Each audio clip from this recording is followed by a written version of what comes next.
That takes us to agenda item number 3, presentation of the proposed 2021 budget. And prior to Mr. Hall starting, I'd like to thank those that were involved with this in any way, developing the financial numbers, putting the booklets together. I know that there's a lot of work that goes into this from the department managers and specifically the department heads that are pulling this together. And Jennifer and those that have helped you all get the books together, thank you so much. Mr. Hall. Thank you, Mr. Chairman. I will start by saying that we had a completely different budget prepared on March 20th. We were proud of ourselves because we thought we were ahead of the game, and then we had to throw that one away and start over. And that's what I shall present to you today.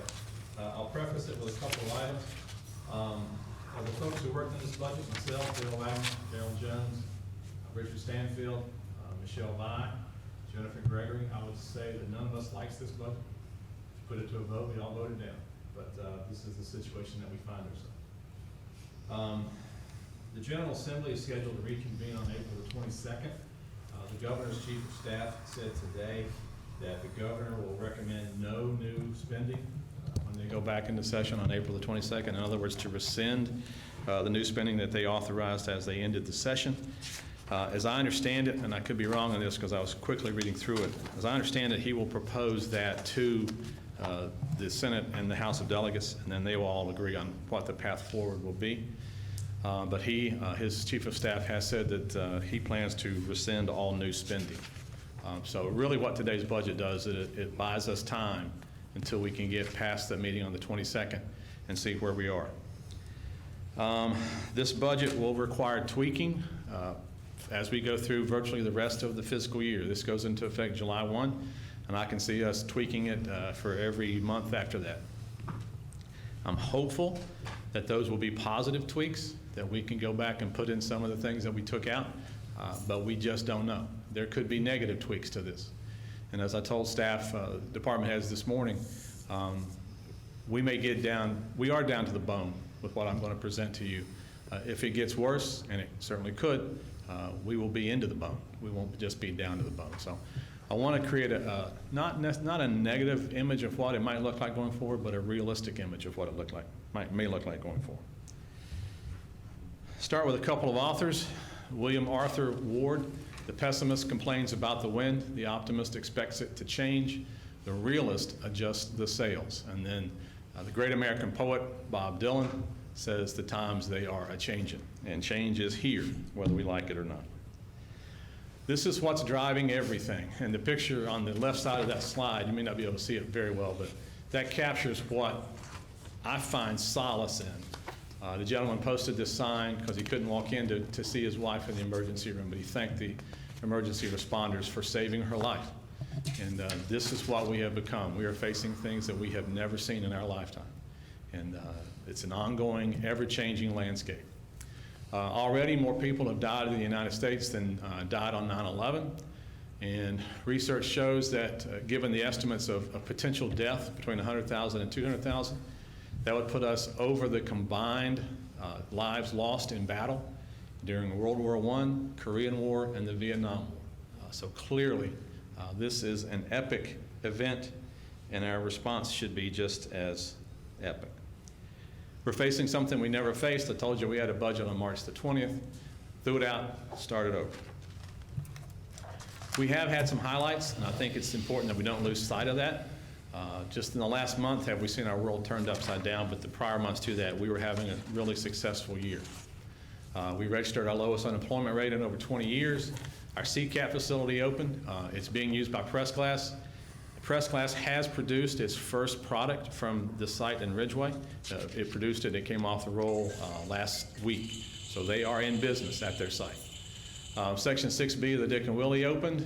Blue Ridge Airport had a significant expansion project come through. We did a pilot project at the Accident Convenience Center to put in trash compactors. That's been a huge success, and I'm really glad that we were able to roll that out. Upgrades to both Fieldale and Bassett and the Small Towns Collaborative, and even well before the recent crunch, county, city, Harvest, other local partners were working on housing and child care initiatives that will have a huge impact on our community as we go forward. Staff spent a lot of time in Richmond during the General Assembly.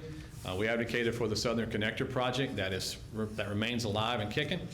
The Appalachian Power Substation at CCBC came at the end of last year's budget process, so it's been in place for a while. The substation is actually in place, but I wanted to bring this back because I don't want anybody to forget that legislation saved this community about $27 million. That APCO was able to front that cost through its footprint, as opposed to our local partners having to come up with that. And that would have been county and whomever else we could get money from. So that's a huge savings that we did not have to take on. We were able to advocate and get approved the sales tax initiative for the November ballot for school construction. Just to remind you, that would add 1% to our local sales tax revenue. It may not sound like a lot, but that could be $4 to $5 million annually for us, specifically for school construction. I do not know if this is on the chopping block for the April 22nd meeting. We'll follow up on that, but for now, that initiative will be available to us on the November ballot. Smith River Sports Complex had a great year. 51 out of 52 weekends were covered. Harvest Foundation invested about $2 million to refurbish that entire place, and it looks brand spanking new. We were designated a V3 certified company, which means that we value veterans. That allows us to kind of get a step up on the recruitment of veterans, not just for our workforce here in the county, but for the community-wide. Kind of gives us a little step up for trying to recruit veterans as they roll out of their military service. And construction continues on the new adult detention facility. They are rolling on that thing, and they are on target for their January 2022 opening. They are still working. They're working at full speed, and they're doing exactly what they hope to do with that construction cycle. We had a pretty good year in economic development. Eastman had a $7.7 million investment to add some facilities here in Henry County. They did not add specifically a number of jobs for that investment, but they have told us that organically they plan to grow their workforce by about 100 positions a year just through growth of their business. Teal Jones Pine Products, 67 new jobs at the Carver facility. It also kept Pine Products jobs here that may have gone somewhere else, and that's a $21 million investment.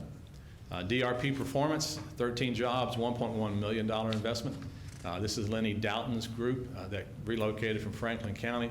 They are very well known and well regarded within the NASCAR community, and they do a lot of work for supplying NASCAR teams and race cars. And then finally, the most recent one was last fall, Advanced Revert, 30 new jobs, $5 million investment. They specialize in metal recycling, and this is their first U.S. facility. They are extremely pleased. They're here, they're up and running, they like their workforce, and they like the market that they thought would be here is even better than they thought it would be. So those are certainly highlights. Now, for this coming budget, here's what we were going to propose. We had additional staff in several departments that is needed. We were going to suggest or recommend across-the-board raises for our employees. As you know, at your planning session, your number one priority was to enhance what we can pay our folks. So we were going to have that included. There are a whole host of new taxing opportunities that were granted to us by the General Assembly. We were considering maybe one of those to come to you with a recommendation for this next budget. We have chosen not to do that now. We had plans to put a dog park in Collinsville at the Collinsville YMCA facility. We were well down the road with planning and executing that. Our Parks and Rec uses some of the space in that facility in the building. We will take control of that building. YMCA is donating that to us, and some more Parks and Rec events will be at that facility, but we are holding off on any kind of construction of a dog park. I think it's an amenity that is hot. People want it. We get asked for it a lot, but we cannot do it right now. We were going to suggest a 5% jump in operating funds to the fire departments, and we were going to bite off the big one. We've had the ladder truck, a new ladder truck, on our CIP for a long time, about $1 million investment. And we were going to come to you to take that out of fund balance because we think we need a new ladder truck in the southern part of the county to cover CCBC. We took that off the table too. So what are we proposing? None of those things. Proposed budget, $157,204,902. That's an increase of 4.2% over the current fiscal year. The increase is almost 99% school system, which is, as the state budget is written now, they're going to get a significant amount of new money from the state.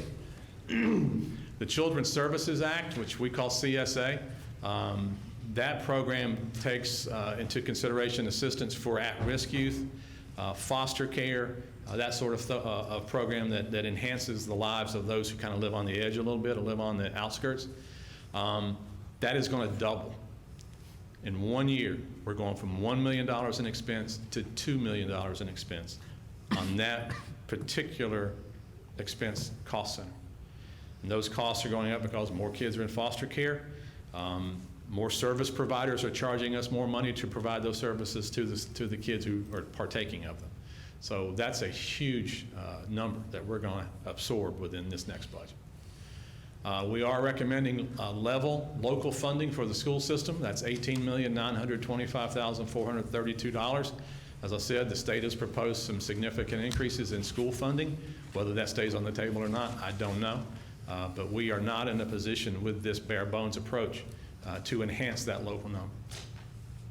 No across-the-board raises. A small increase for some hourly public safety employees for a couple of reasons. One, they're underpaid. Two, they are on the front line working extremely diligently right now. We can cover that increased cost through increased revenue from our call volume. Our call volume goes up, and as you know, we share in the revenue from the soft billing that's associated with those calls. So we feel confident that we can cover that fairly small increase for that group through the enhanced call volume revenue. We're recommending that we continue the coverage of employees' solo health insurance. In other words, we pay 100% of the health insurance for each employee. If you're an employee who has supplemental service, either family or some different categories, for the first time, we're recommending that we do a small supplement for those folks who have enhanced coverage. It will not cover the increase. The increase is going to be, what, Daryl, 12% generally across the board. So that's a 12% jump in healthcare costs. Sounds like a lot, and it is, but we've been in this thing for 6 years, so if you amortize that, that's about 2% a year. But we are suggesting that we cover some of those enhanced coverages. If you have family coverage, you will pay more than you paid before. You're just going to pay a little less if we can help supplement that cost for you. There's our general fund balance total. You can see the jump from 18 to 19 is pretty significant, roughly from $34,700,000 to $41,500,000.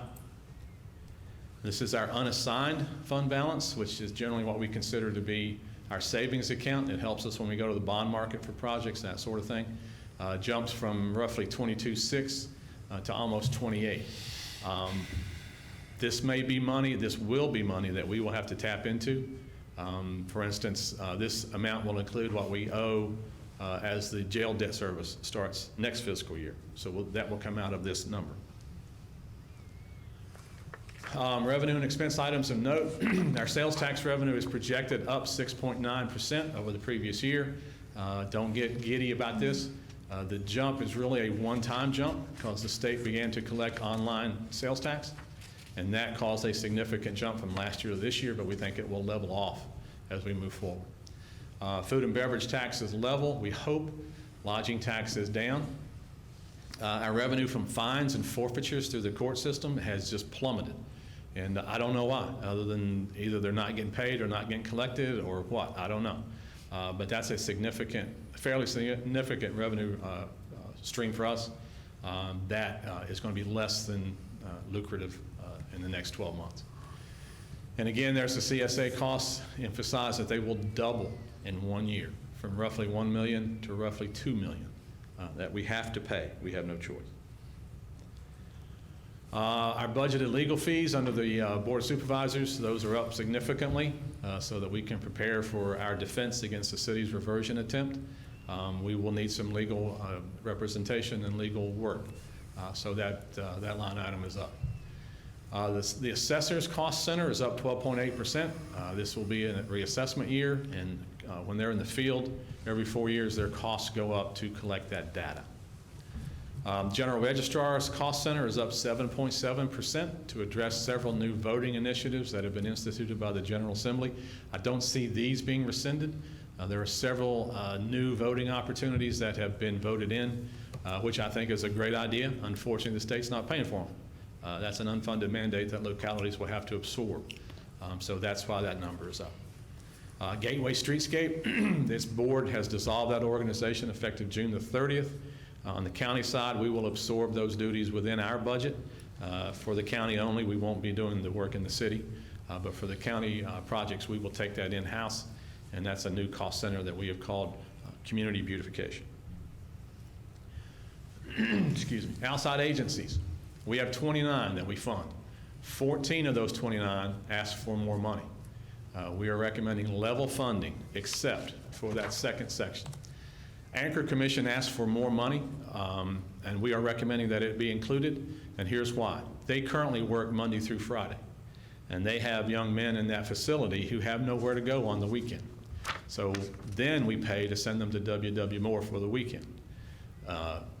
With this enhanced funding, Ricky Walker is the gentleman who runs Anchor now. He thinks, without a doubt, that he can keep his facility open 24/7, which will lessen our costs by outsourcing these young men for the weekend to WW Moore. The second new item I have included and asking you to authorize at some point, Smith River Sports Complex, a one-time allocation of $16,000 to help address the funding gap. Harvest Foundation's 3-year funding cycle for the complex will be reduced by $40,000 from year 1 to year 2, reduced further from year 2 to year 3, and then operational support from Harvest will go away after the end of the 3rd year. The $16,000 is part of a $40,000 shortfall that they will face. My recommendation is that we pay $16,000. The authority itself is asked to come up with a portion of that through either cuts or revenue enhancement. And the city will be asked to contribute $8,000 toward that gap. Both the Anchor Commission item and the sports complex item are in our budget, but contingent upon the city of Martinsville making a proportional contribution because those are shared expenses. From talking to the city manager, I think he anticipates putting it in his budget. Whether it survives his budget, we'll see. But if it does not get included in the final city budget, then we will remove these 2 allocations as well. It's proportional responsibility, and there's no way we should be expected to cover all of that payment on our own. Our CIP is skinny. We're only recommending 2 purchases out of current year money. One is to replace 8 patrol cars for the sheriff's office, a total cost of $301,600. The second is to replace some air packs for the public safety department, which were out of compliance and well past their useful life, and that will cost us $144,000. And that money, roughly $450,000, will come out of current year, not next year. Fiscal year 2021 CIP items are included there. You see those bullets, but let me emphasize that none of those items is in the budget. That's where we would need to go back and tweak. There's no money for these items in this budget. If we choose to add them later, we will have to go back in and add money in to the budget with a budget adjustment to pay for these items. What's coming? I wish I could tell you. Where will we be left? I don't know. Yesterday, the governor said that our peak has been rolled back from May the 20th to April the 20th. I assume that they have data to support that. I don't know. But I think the medical issue is by far the worst, and it's the thing that we have to fix. But the economic issue will last a lot longer. The economic fallout, this could take 6, 8, 10 months before we figure out what we have and where it's going to be.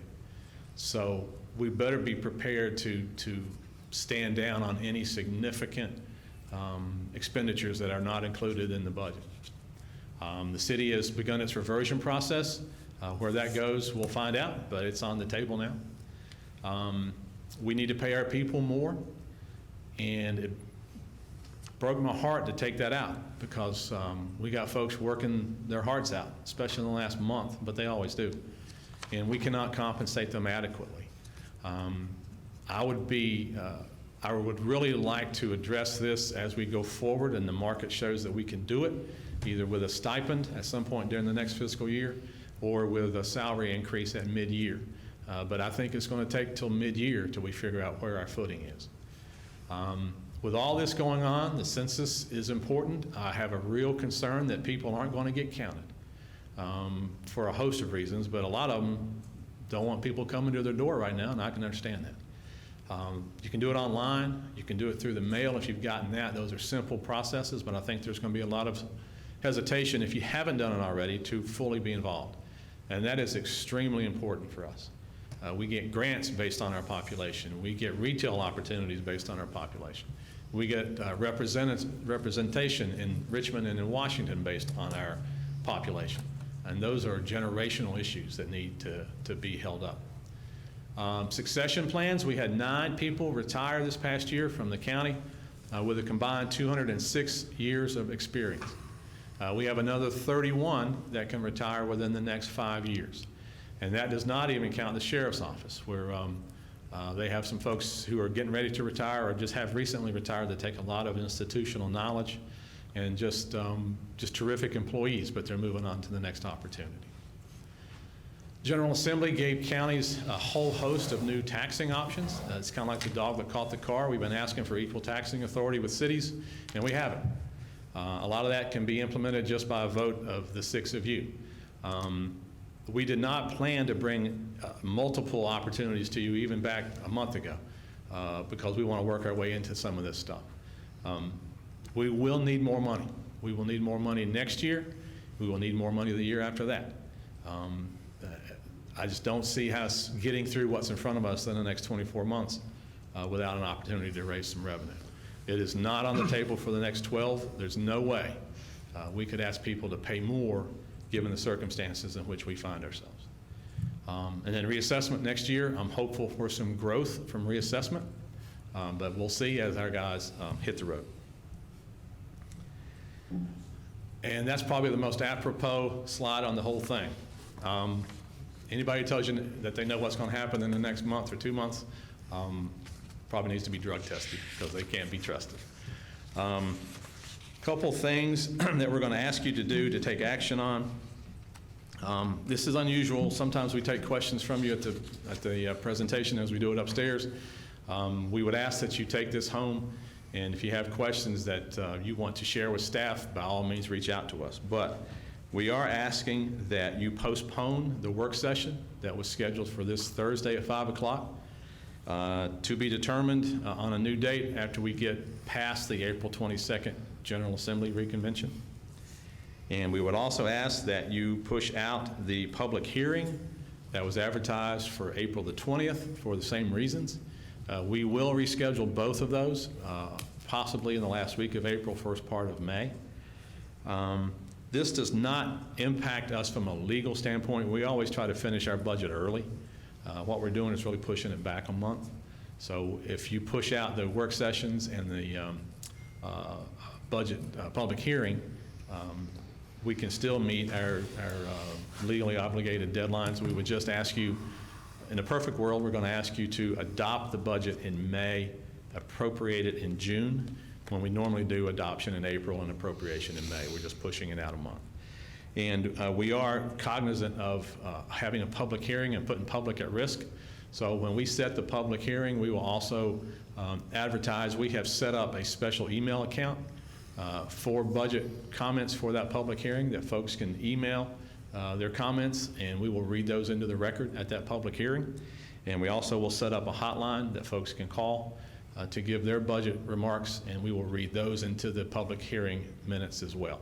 So people will have a chance to express their thoughts on whatever we end up pushing down the road, but they won't necessarily have to be here to do it.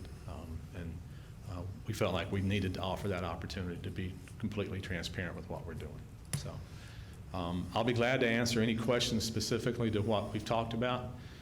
And before we leave, if we could get action to postpone both the work sessions and the public hearing and have a vote on that, that would be appropriate.